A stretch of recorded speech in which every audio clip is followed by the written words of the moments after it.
The honourable member for Simcoe North. Thank you very much, Madam Speaker. It's a pleasure to rise this evening and speak to this very thoughtful motion by my colleague from Edmonton, Wetaskiwin. Before I get started on the speech, I did want to give a special shout-out and acknowledgement to the members of Canada's Special Olympics team who participated in the World 2023 Games in Germany this year and brought home significant amounts of hardware, including 46 gold medals, 20 silver medals, and 30 bronze medals. I don't think we did enough as a country to congratulate our Special Olympians when they came home, but better late than never. They did a fantastic job, and their coaches and their volunteers that helped them excel, and Canada on the world stage for athletics is to be commended. And it's in the same spirit. We've worked very hard as a country to be inclusive with individuals with disabilities with respect to sport. But we have much to do when it comes to education. Now, Canada has done some great things over the years, but we have a long way to go. I was very pleased to hear my colleagues speak just before me, both from the NDP and from the Bloc. In particular, the intervention from my Bloc colleague, who's very passionate, shared some very heartwarming stories of lived experience about what progress and joy and purpose and dignity that we can provide individuals living with unique abilities in our society. And I think too often in this place we end up focusing a lot on the differences we have between parties. We like to draw the contrast, how we're different than the others. Of course, the media like to play that up, but at least on this issue, every once in a while, there's something that comes before this chamber that has what appears to be unanimous support. So I look very much forward to seeing the outcome of the vote next week. But I wanted to take a few minutes to commend the member from Edmonton, Wetaskiwin. I've known him for over 15 years. He's been elected since 2006. If I can quote former Finance Minister Bill Morneau's book, who recently came out, he said, you know, some people go to Ottawa to be someone and some people go to Ottawa to do something. And the member from Edmonton, Wetaskiwin has come to Ottawa to do something. He's put passion, his purpose into this issue. Among many other issues, of course. We all come here to serve constituents. We all belong to a party. We all support our party and our priorities. But each of us has an ability to lean into something that we care about. And the member from Edmonton, Wetaskiwin should be commended for choosing this issue over his very long public service career to support those living with unique abilities, or disabilities as some say, in our society. Inclusion in education is important. We spend a lot of money around the world trying to help those in developing countries find education opportunities. Why? Because education is one of the single best predictors of lifting someone out of poverty. So we should be expanding that education to be as inclusive as we can so that we can include those in our communities, our neighbors, here at home in Canada that have disabilities, but also in the work that we do in other countries. Canada has done so many great things, and I'll touch on those later, but we do have a leadership role to play on the world stage when it comes to helping other countries be inclusive with respect to education. Of course, you would expect the Conservative to talk about it's good for the economy.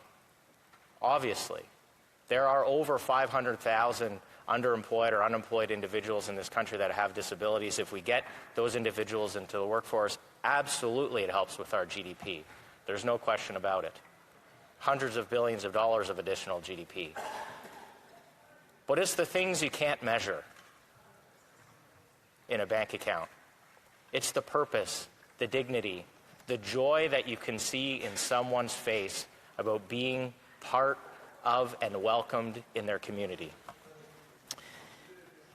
It's the proper human thing to do. We owe it to our neighbors here at home and abroad to see what we can do to involve as many people in the economy and in our education, and by being inclusive, to give them proper vocational training.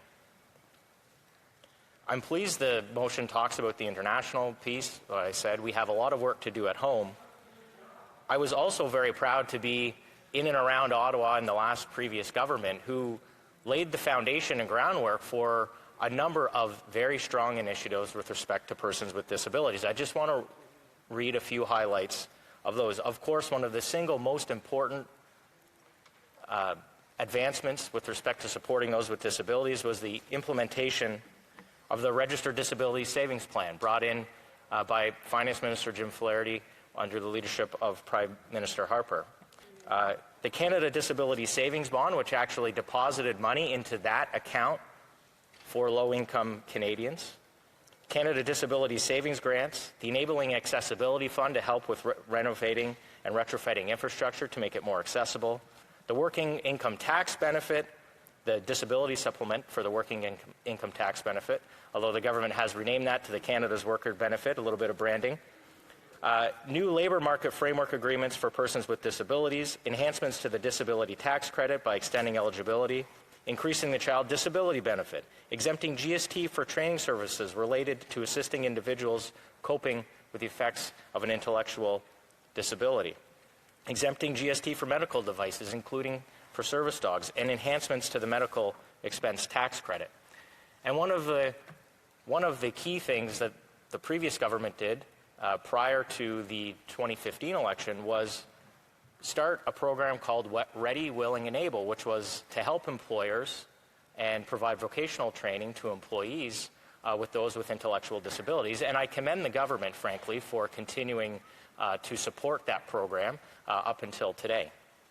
I could go on, but these are some of the initiatives that happened in a number of parliaments ago under a previous government. I think I make these suggestions in the sense that this is not a partisan issue with respect to supporting those vulnerable neighbors around us. It transcends politics. These are our neighbors, our community members. These are individuals who are our family members in many cases. I can tell you, having worked in the previous government, I also got to see the advocacy from the member from Edmonton-Wetaskiwin. When we considered a number of these measures that were introduced, it was the member from Edmonton-Wetaskiwin who was involved in supporting and advocating for those members, those individuals, and those measures every step of the way. As I said, Madam Speaker, this isn't really a partisan issue. I think you've heard here today. I look forward to the vote next week. And if you don't want to listen to me, as some people don't always like to do in this place, I'll just like to read a few quotes from some of Canada's leading authorities on this subject. Community Living Toronto said, "Knowledge is the most powerful thing we can use to change the world." Thank you to the member from Edmonton-Wetaskiwin for your support in promoting equal opportunities for quality inclusive education. It's a crucial step in improving the lives of people with intellectual disabilities. Danny Glenwright, the President and CEO of Save the Children Canada, says, "Thanks for all your work on this. This is an important step to support the critical education and inclusion in Canada and internationally. I hope all MPs will agree and support this, furthering Canada's leadership on education, inclusion, and rights." Right to Play Canada, happy to see parliamentary support for more quality and inclusive education so that every single child, wherever they live, has the opportunity to learn. Finally, Tim Shriver, thank you to the member from Edmonton-Wetaskiwin for your steadfast support for Special Olympics and inclusive education for people with disabilities. This is not small praise. These are some of the leading voices and advocates for those living among us with unique abilities, or disabilities as some say. That they have chosen to throw their support behind this motion from the member from Edmonton-Wetaskiwin speaks volumes. I'm heartened by the speeches that I've heard here tonight. I look forward to the vote next week. And while it is a motion and it's not a bill, I think it's an important step, but that it is a step we must make, and we must hold each other accountable to follow through on these measures to make sure we are welcoming and inclusive of those living with disabilities in our communities here at home and around the world. Thank you, Madam Speaker.